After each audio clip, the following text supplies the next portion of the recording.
عمران خان صاحب بار بار کہہ رہے ہیں کہ ان کی جان کو خطرہ ہے، اور وہ کہتے ہیں کہ میں نے پہلے بھی کہا تھا میری جان کو خطرہ ہے، مجھ پہ قاتلانہ حملہ ہو گیا، اب میں پھر کہہ رہا ہوں اور میری جان کو پھر خطرہ ہے.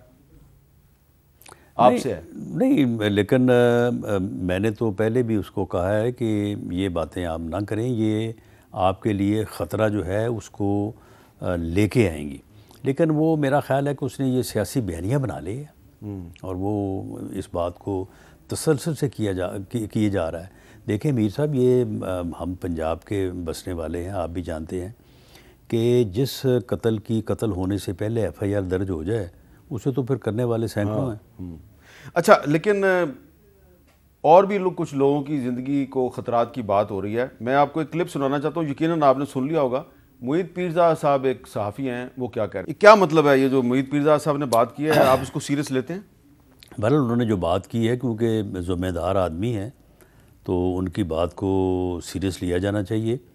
اور میں کسی کے اوپر الزام لگانے یا PTI کے اوپر الزام لگانے کے جی وہ میرے قتل کی سازش کر سکتے ہیں یا کر رہے ہیں، میں پیرزادہ صاحب سے ضرور رابطہ کروں گا اور جو ان کی کریڈیبل انفارمیشن وہ بتا رہے ہیں تو اس کے اوپر ہم کام کریں گے.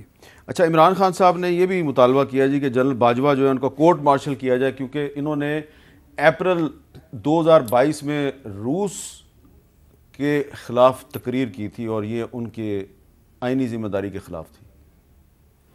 نہیں دیکھیں، معاملہ یہ ہے کہ جب انہوں نے تقریر کی تھی تو اس وقت ملک کا وزیر اعظم کون تھا؟ عمران خان صاحب خود ہی تھے، تو پھر کر دیتے کورٹ مارشل.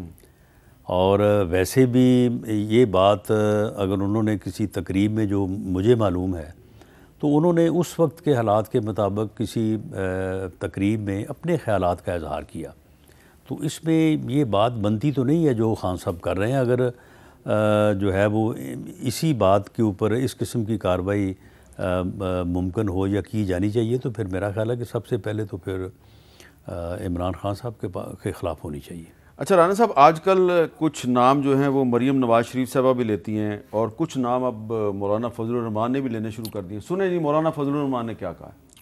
ہمارے علم میں یہ بات آئی ہے کہ retired chief justice Saqib Nisar اور ریٹائرڈ جنرل فیض حمید اس وقت بھی عمران خان کے لیے لابنگ کر رہے ہیں اور مصروف عمل ہیں. اس کو نظر انداز نہیں کیا جا سکتا. اور مریم نواز شریف صاحبہ کہتی ہے کہ ثاقب نثار صاحب جو ہیں صرف وہ نہیں بلکہ کچھ حاضر سروس جج جو ہیں وہ جنرل فیض کی باقیات ہیں.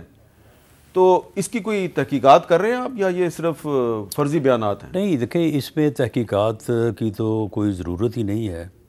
جن دونوں صاحبان کے نام مولانا فضل الرحمان صاحب نے لیے ہیں یا اپنی دو سپیچز میں مریم نواز صاحبہ نے لیے ہیں، وہ تو زبان زد عام ہے. دیکھیں، جب وہ یونیفارم میں تھے تو ایک قدغن تھی. اب وہ کیونکہ ایک پرائیویٹ پرسن ہے تو اب یہ بات جو ہے وہ ہو رہی ہے، ویسے ہوتی تو اس وقت بھی تھی. یہ جتنا جو یہ دھرنا چلا نا، کہ کب دھرنا شروع ہونا چاہیے، کب کہاں پہنچنا چاہیے، رکنا چاہیے، آگے آنا چاہیے، کون سی تاریخ کو یہاں پہ پہنچنا چاہیے، یہ ساری جو ڈائریکشن اور جیسے فلم میں ہوتا نا ہدایت کار، تو یہ جنرل فیض حمید صاحب بھی تھے اس وقت بھی. اب بھی اس میں کوئی شک نہیں ہے کہ جنرل فیض حمید صاحب یہ ساری جو ان کی مینجمنٹ جہاں تک ان کے بس میں ہے وہ اس کو مینج کر رہے ہیں.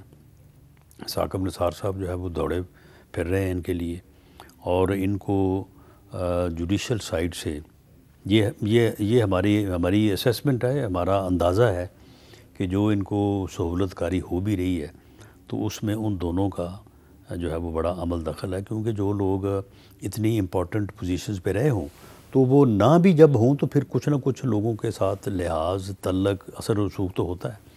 تو یہ بات تو اب زبان زد عام ہے. ٹھیک ہے، مولانا صاحب نے کر دی ہے تو ذرا تھوڑا وہ ہائی لائٹ ہو گئی، میڈیا پہ آ گئی، یا مریم نواز صاحبہ نے کر دی.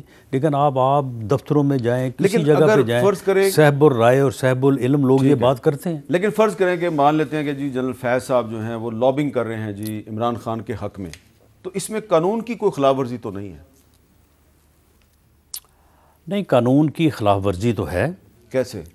اور ایک تو یہ ہے کہ وہ جب وہ یونیفارم میں تھے کر رہے تھے تو اس وقت تو تھی ہی تھی.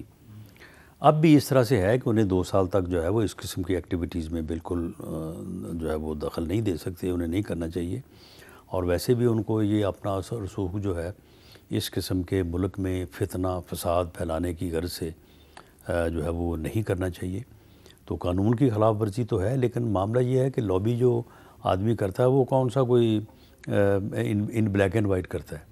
وہ تو نے کسی کو مل لیا, کسی کو کہہ دیا, کسی کو فون کر دیا. لیکن کچھ تو یہ چیزیں جو ہیں یہ اور ریکارڈ بھی ہیں. رانا صاحب کچھ چیزوں کا تو آپ کو خود ذاتی طور پہ پتہ ہے نا, کیونکہ آپ نے اشارتاً کچھ پچھلے دنوں بتایا تھا کہ وہ جو ایک پارلیمانی کمیشن تھا جس نے ججز کی اپوائنٹمنٹ کے فیصلے کرنے تھے, تو اس میں آپ بھی اس کے ممبر تھے, تو کچھ چیزیں آپ کے بھی علم میں آئیں. یعنی جو پارلیمانی کمیٹی آن ججز اپوائنٹمنٹ ہے, جو جوڈیشل کمیشن آن ججز اپوائنٹمنٹ ہے, اس میں فیض حمید صاحب بہت متحرک رہے ہیں. یہ مجھے ذاتی طور پہ علم ہے. بطور ڈی جی آئی ایس آئی, بطور ڈی جی آئی ایس آئی, بلکہ بطور ڈی جی سی بھی. اچھا. تو اب آپ دیکھیں کہ ایسے مرحلوں کے اوپر اگر آپ نے کسی کو سپورٹ کیا ہو تو وہ پھر کیوں کر جو ہے وہ بات باقی تو رہتی. جن لوگوں کو جنرل فیض نے بطور ڈی جی سی اور D G I S I high court اور سپریم کورٹ کا جج بنوایا, آپ کے خیال میں وہ ابھی بھی ان کی فون کال پہ یا ان کے پیغام پہ کام کرتے ہیں؟ جی, ان کے ساتھ ان کے بڑے گہرے تعلقات ہیں. اچھا, ان گہرے تعلقات کا کوئی ثبوت ہے؟ ایک صاحب کا معاملہ تھا, تو حالانکہ میرے ساتھ تو ان کو بات یا میسج کرنا نہیں نا چاہیے تھا جو انہوں نے میرے ساتھ سلوک کیا تھا, لیکن وہ مرے جا رہے تھے ان کے لیے. جنرل فیض کسی کو جج لگوانے کے لیے مرے جا رہے تھے اور آپ سے بھی بات کی؟ ہمارے ساتھ بھی رابطہ کیا. تو آپ نے ان کو اوبلائج کر دیا؟ نہیں, اوبلائج نہیں کیا. وہ معاملہ یہ ہے کہ آپ کو پتہ ہے کہ پارلیمانی کمیٹی آن ججز اپوائنٹمنٹ جو ہے اس کے ایک جو اختیارات ہیں ان کی ایک لمٹ ہے, لیکن یہ فیکٹ جو ہے یہ میرے علم میں لیکن انہوں نے جن صاحب کی آپ کو سفارش کی تھی وہ جج تو بن گئے. جی بالکل بن گئے. یعنی یہ فیکٹ جو ہے یہ میرے علم میں ہے کہ ان کا کہاں پہ تعلق ہے.